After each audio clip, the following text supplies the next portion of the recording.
Oi pessoal, bom dia. Bom, voltei pra casa, acabei de deixar meus filhos na escola. Decidi gravar um vídeo pra vocês com algumas dicas pra quem tá vindo pro Japão. Então, é o seguinte, são dicas de coisas que teriam sido muito úteis pra eu saber quando eu cheguei. Gente, como sempre eu tento falar pra vocês, cada experiência é diferente. Cada pessoa tem necessidades diferentes, então pode ser que vocês usem essas dicas, pode ser que não, pode ser que na cidade de vocês seja diferente. Eu, desde que cheguei no Japão, tô na mesma cidade, eu só mudei de bairro, então pode ser que o sistema seja diferente na sua cidade. Mas, se for parecido, eu espero que ajude vocês, tá bom? Vamos lá. Quando você chega aqui no Japão, uma das primeiras coisas que, no meu caso, eu quis fazer foi conversar com a minha família no Brasil. Eu só tinha um celular que eu trouxe do Brasil, um velhinho, que foi para mexer com Wi-Fi, porque os celulares não funcionam aqui. Pelo menos, gente, os dois que eu trouxe, um foi, acho que Motorola, e o outro eu não lembro a marca que eu trouxe. E nenhum dos dois funcionou aqui, só para Wi-Fi, tá? Então, assim, eu queria falar com a minha mãe, por exemplo. Passei horas dentro do avião e minha mãe não tinha notícias minhas. Então, assim, gente, aqui no Combini, tá? Se você perguntar quando a empreiteira for te buscar o apartamento que você for ficar onde tem Combini, o Combini sempre tem Wi-Fi gratuito, tá? E outra dica é que alguns mercados também têm Wi-Fi gratuito. Então isso é muito importante, porque você pode conversar com a sua família sem ter problema, sabe? E pode ficar quanto tempo for necessário lá. E hoje em dia com o WhatsApp, né, você consegue tranquilo ligar para os familiares e tudo, e avisar, olha, eu tô bem, ou nem que seja mandar uma mensagem. Outra coisa, quando vocês chegam aqui no Japão, como eu disse, a gente não tem o celular, não tem como se comunicar. Mas, a partir do momento que você pega a sua caderneta do banco, é assim, o pessoal da empreiteira abre uma conta no banco para você. E você vai receber uma caderneta do banco. Com essa caderneta você consegue comprar celular aqui no Japão. Você não precisa ter recebido o seu primeiro salário para você comprar. O meu eu comprei na au. Eu não sei se as outras operadoras de celular também tem esse sistema, tá? Mas na au eu sei que tem. E a pessoa que tem mais tempo de visto, no caso descendente, na minha casa, o meu marido pegou no começo visto de 1 ano só, e eu e meus filhos nós pegamos de 3 anos. O meu marido chegou trabalhando aqui no Japão e eu não. E mesmo assim, o aparelho saiu no meu nome. Outra coisa você consegue levar um celular usado para que eles ativem na operadora. A única coisa que você tem que se atentar é se o celular de qual operadora o celular é, tá? Porque tem celular aqui que é desbloqueado, mas a maioria dos celulares aqui são vendidos para certas operadoras. Assim que você se estabilizar num apartamento, na verdade, quando a gente chega, a gente já quer a internet, né? Porque a internet hoje em dia é o centro de tudo. Mas, se você tiver a oportunidade de esperar até ter um apartamento fixo, se você for ficar no apartamento da empreiteira, tranquilo, você pode solicitar a internet para lá. Se você tiver a oportunidade ou a pretensão, no caso, de mudar de apartamento, então espera você mudar e coloca uma internet fixa, que é muito melhor, gente. Geralmente, nas operadoras, eles oferecem uma torre de internet, mais ou menos desse tamanho, e eles dão um monte de vantagem. Gente, a minha experiência não foi boa com essa torre, e em pouco tempo a gente já quis devolver, pagamos multa, mas preferimos devolver. O que eu aconselho se você tiver para mudar logo, existe um que eles chamam aqui de Poketo da internet, né? Eles parecem, não sei se vocês lembram ainda, se vocês são novinhos, vocês não vão lembrar, né? Mas se vocês são da minha época, vocês vão lembrar do Bip. Ele é do tamanho de um Bip e tem um formato bem parecido com o Bip, na verdade. E a internet dele, você coloca ele na mochila, em qualquer lugar, e você consegue levar para onde você quiser. Se for trazer algum eletrônico ou eletrodoméstico para o Japão, a tomada aqui é diferente, o padrão é diferente. Mas, se você não encontrar o adaptador para trazer para o Brasil, se você não tiver, no Daiso tem, tá? Eu não achei, isso já emenda já, na verdade, na outra dica, é que não existe só Daiso aqui no Japão. Existem várias lojas de Hyakuen aqui, que é de 100 ienes, e todas elas são boas, tá, gente? Elas mudam, às vezes, os produtos de unidade para unidade. Então, às vezes tem coisas de alimentação em algumas unidades, em outras não tem. Às vezes tem coisas maiores, coisas acima de 100 ienes, às vezes não tem. Então, assim, é mais essa diferença. Mas, basicamente, as lojas têm uma qualidade muito boa, tá? Essas lojas de 100 ienes, gente, elas vão facilitar a sua vida, facilitaram a minha. Então, para você chegar aqui, você não tem prato, você não tem talher, nada disso. Eu ainda trouxe um jogo de talher. Se você quiser algumas dicas sobre o que trazer na mala, o que foi útil para eu trazer e eu quis passar para vocês, aqui no meu canal tem um vídeo que eu gravei logo que eu cheguei no Japão, e para dizer o que foi útil, o que não foi para trazer dentro da mala. Então, se você tiver alguma dúvida e achar que de repente é útil para você, dar uma olhadinha no vídeo do canal. Agora, uma dica para quem tem filho: traga a carteira de vacinação do seu filho. Quando a gente chegou aqui, a empreiteira nos levou em alguns lugares, tá? Dentre eles, na escola, para eu poder matricular meu filho, na prefeitura, eles também nos levaram para fazer o primeiro exame, que seria o raio-x para a criança entrar na escola. Eles precisam para saber se a criança tem tuberculose, coisas do tipo, doenças desse tipo, tá? Então a empreiteira nos levou. Então, traga a carteira de vacinação do seu filho, porque quando você for na prefeitura, eles vão precisar dessa carteira de vacinação para poder traduzir as vacinas que seu filho já tomou. Se você estiver numa cidade que tem bastante estrangeiros, provavelmente a prefeitura que você for vai ter uma tradutora lá. Se não tiver, e o que vai facilitar muito, né? A tradutora lá, porque se você não souber falar Nihongo, é o que ajuda muito no começo. Agora, se você não souber o Nihongo e não tiver brasileiros na cidade que você for, você vai precisar de uma tradutora. E aí é mais não sei nem se é uma dica ou se é um aviso, tá? As tradutoras aqui no Japão, elas costumam cobrar a cada 2 horas. Não é uma regra, mas a maioria delas, hoje em dia, tá cobrando 2 horas. Não interessa se você vai gastar 10 minutos e você tenha certeza que vai gastar 10 minutos. Elas fazem o pacote de 2 horas. Então, você precisa trazer um pouco de dinheiro se você vai para uma cidade assim, pra você resolver as suas coisas iniciais. E não é barato, tá? Elas estão fazendo o trabalho delas, mas não é uma coisa barata, principalmente para quem chega. Então é bom ficar o aviso. E algumas cobram 4.000 a cada 2 horas. E não tem negociação, tá, gente? Algumas ficam até nervosas se você fala que você... Não, mas eu tenho certeza que eu vou usar só meia hora. Porque eu já resolvi tudo, já aconteceu comigo de eu já ter ido, já ter resolvido todas as coisas para resolver. E eu só ter que levar a tradutora para, se a pessoa precisasse falar alguma coisa comigo importante, que eu soubesse entender. Mas, por exemplo, a parte final era só assinar e pegar o contrato, alguma coisa assim, sabe? E eu realmente levei só meia hora. Já teve casos de eu usar menos do que meia hora e eu tive que pagar as 2 horas, tá? E já criei até desconforto, assim, sabe? Por causa disso, porque eu falei, olha, mas eu não vou precisar. Então faz um pacote de 1 hora, né? Então cobra 1 hora, a cada 1 hora. Porque se eu precisar, eu já tô ciente de que passou de 1 hora, 1 minuto, 1 segundo, eu sei que eu vou pagar a segunda hora. Mas elas ficam até bravas, falam que a gente tá desvalorizando o trabalho delas. Na verdade, a gente não tá desvalorizando o trabalho de ninguém. A gente tá valorizando o nosso dinheiro, né? Quando você chega aqui no Japão, se você não chega no início das aulas, que é em abril, geralmente tem a mensalidade normal, então você já fica ciente do ano inteiro quanto você vai gastar por mês. Pelo menos nas escolas que meus filhos estudaram, foi assim.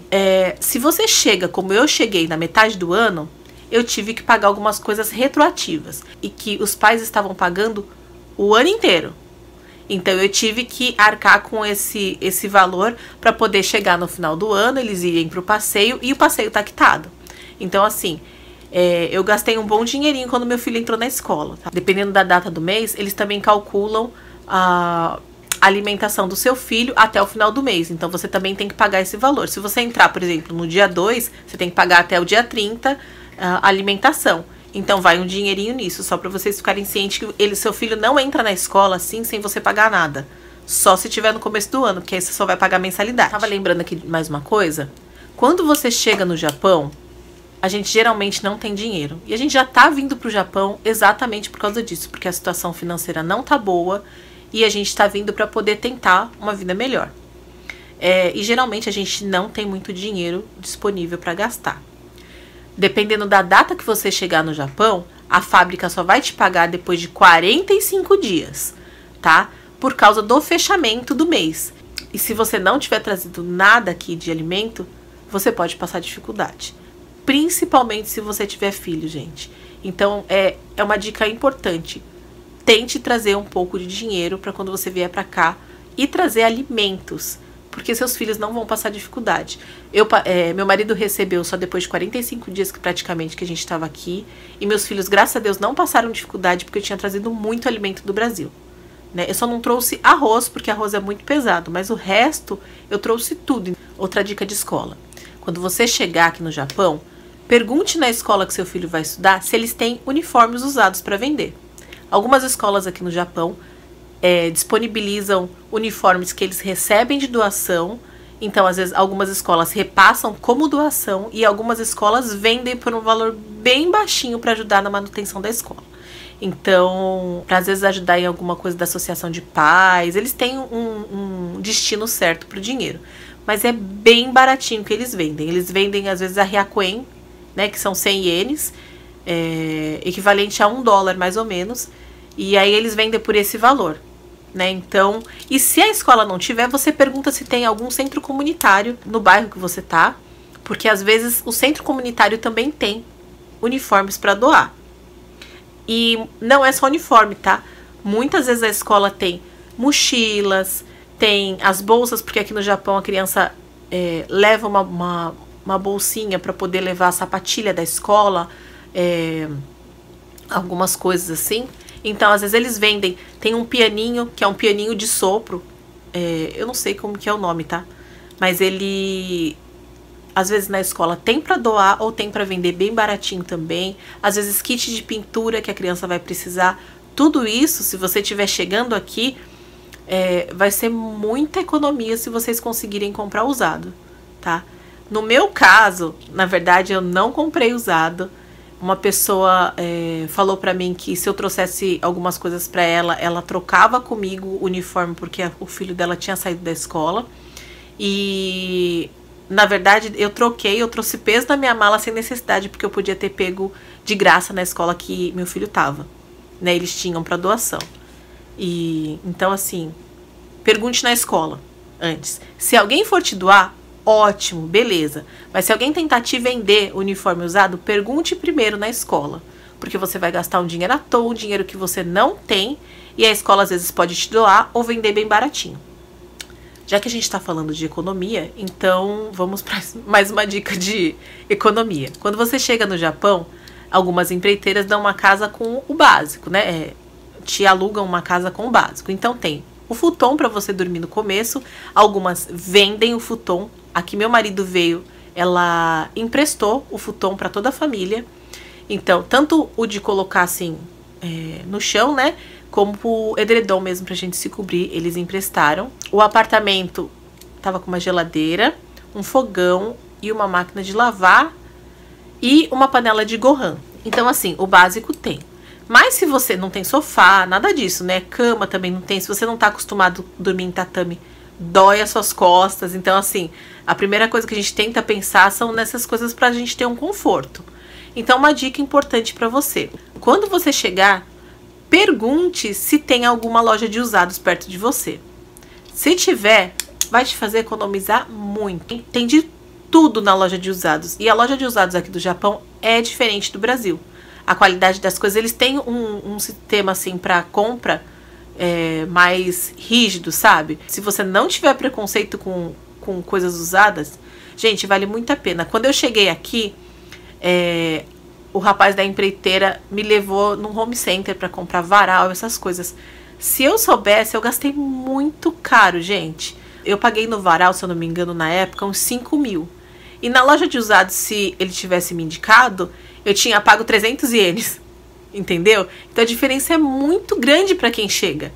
A loja de usados que tinha perto da onde eu morava, tinha de tudo, gente, de tudo. Até moto tem lá pra vender. Então, as coisas estão boas, não estão caindo os pedaços, não vale a pena você dar uma olhadinha. Agora, por último nesse vídeo, mas não menos importante, pelo menos no meu caso, é um detalhe que parece muito bobinho, mas que deixou a gente com lixo em casa há muito tempo.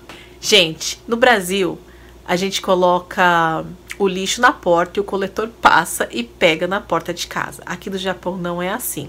Só se no seu prédio tiver já o local para colocar o lixo, já for um ponto de coleta, que no nosso caso não era. Onde eu morava, perto de casa só tinha para o lixo orgânico. Eu tinha que ir na praça para poder levar os lixos recicláveis. Aí lá eles têm vários containers para cada tipo de material reciclável e você coloca lá.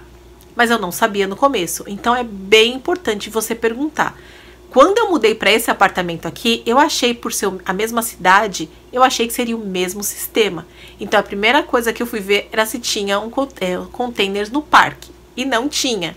Gente, eu entrei em desespero porque eu não sabia onde colocar o lixo, nem o lixo orgânico. E aí eu perguntei para uma pessoa que morava aqui no bairro, e ela falou, ah, tem aí por perto. Mas em momento nenhum ela falou, gente, se você dá uma volta no quarteirão, geralmente tem os pontos de coleta. E eu fiquei perdido, porque onde eu morava não era assim. Então, dá uma volta no quarteirão que você vai ver, geralmente é uma estrutura baixa de concreto. Eu vou ver se eu consigo filmar alguma coisa pra vocês terem só uma base. Olha, as lixeiras de lixo reciclável, neste lugar onde eu moro é assim. Ficam os sacos, ó, deixa eu colocar a cacá de volta. Ó, ficam os sacos e as pessoas vão colocando lixo reciclável.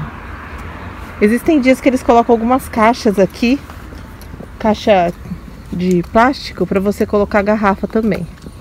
Mas no geral é assim. Aqui não coloca lixo queimável, né? Que seria o lixo normal.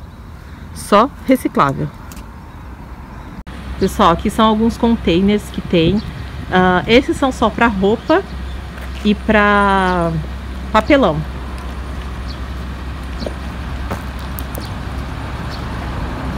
Vou mostrar para vocês mais de perto.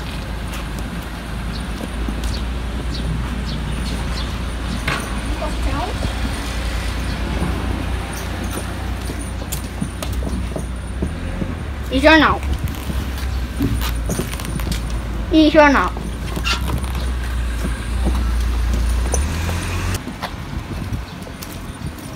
Ó, gente, é roupa lá, ó.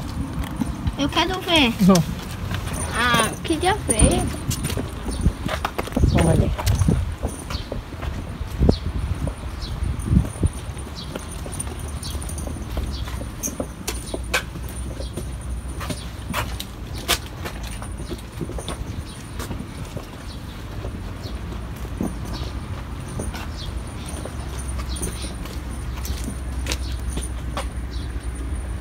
É assim, gente. Ó, a caixinha de leite a gente tem que lavar, abrir ela e amarrar. Tá vendo? Não sei se dá pra vocês verem. São caixinhas de leite isso daqui. Se a empreiteira te levar na prefeitura a primeira semana que você chegar aqui, já peça o calendário do lixo. Então eles colocam lá o dia que você pode jogar lixo e que tipo de lixo que é. Vou mostrar pra vocês, só pra vocês terem uma base. Ó. O calendário é assim, tá? E aí aqui tá mostrando os tipos de lixo. Aqui tá mostrando os tipos de lixo e qual a data, tá vendo? Eu tô olhando pra tela, gente, porque se eu ficar olhando ali eu não sei onde eu tô apontando. Mas ó, aqui nesse vermelhinho aqui são, por exemplo, lixo queimável, né? Que é de segunda, sexta-feira. Outra dica do lixo. O lixo tem horário pra coleta. Você não pode colocar depois do horário da coleta, tá? Você pode receber multa, receber bronca, mas geralmente é até as 8 horas da manhã que você coloca. Então quando você for da empreiteira, já com a empreiteira, para poder fazer sua documentação lá na prefeitura, já pede calendário, porque se tiver vai te facilitar. E se você tiver numa cidade que tem bastante brasileiro, já tem calendário até traduzido. É que esse daqui eu recebi pelo correio, mas quando eu for lá na prefeitura eu vou pegar em português mesmo, porque é muito mais fácil. Então é isso, gente.